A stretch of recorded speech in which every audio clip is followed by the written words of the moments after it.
Hi, and welcome to week 3 of Theological Foundations. I hope that you're enjoying the course so far and the discussions. I've I've enjoyed being involved with you in those discussions.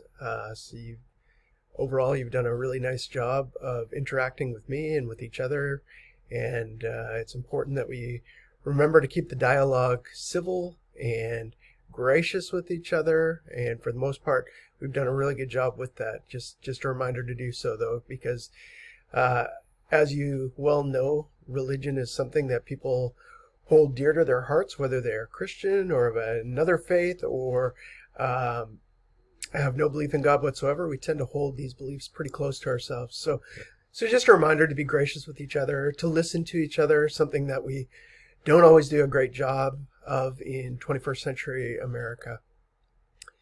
I'm looking forward to reading your Need for Creed papers. I trust that you'll have gotten those into me. If you've run into any problems, please contact me. I know that I just heard that there had been my link was broken, and I apologize for that. We are going to be this week looking at the Old Testament or Hebrew Bible.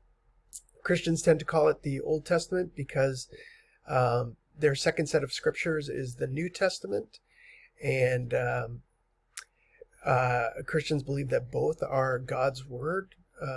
Jewish people believe that the Old Testament is God's Word, and so oftentimes we call the Old Testament the Hebrew Bible.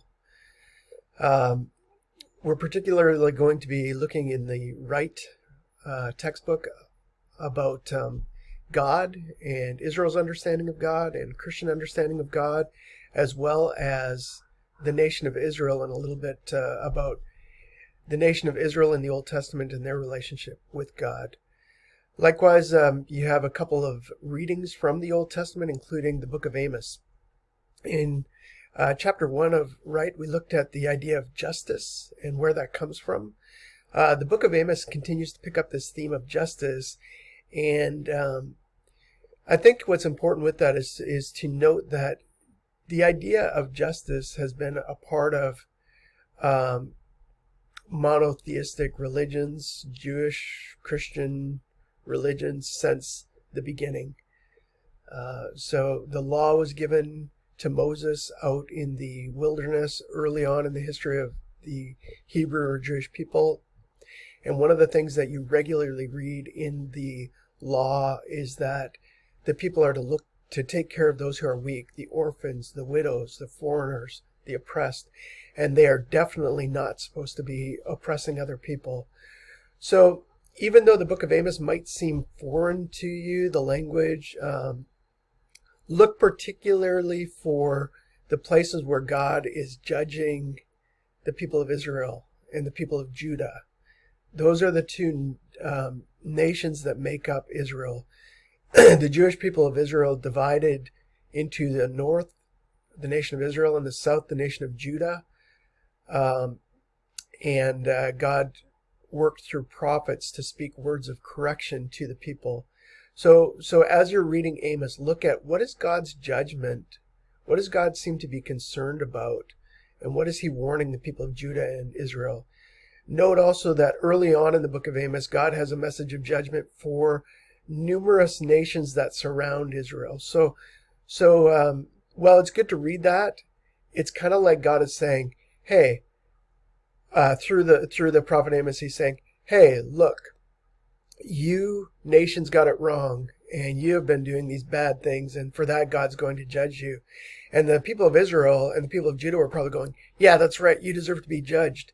But then God, through the prophet Amos, turns on the nation of Israel and Judah and has a real word of correction for them. You think these other nations have been bad? Well, here's some of the things that you've been doing and that I'm really concerned about. So look for that in the book of Amos, and that will be one of our discussion questions for this week. In terms of the Needs for Creeds paper, I will be grading those on Monday and Tuesday, so you can look for your grade and your feedback on Monday and Tuesday for that paper. I am looking forward to reading them. I know it wasn't the easiest podcast to listen to, but I'm curious to see what you think in terms of the need for creeds, for particularly for Christian and for Jewish people still today. If you have any questions at all in terms of the course, in terms of the discussions, don't hesitate to contact me via email, or you can text me. That's fine as well. If it's late at night, I may not get back to you immediately, but normally if you text me during the day, I'm pretty quick to get back to you. I think that's all I have for you right now. Again, I look forward to connecting with you in the discussions this week. I hope you have a great week. I hope you're enjoying the beginning of our class.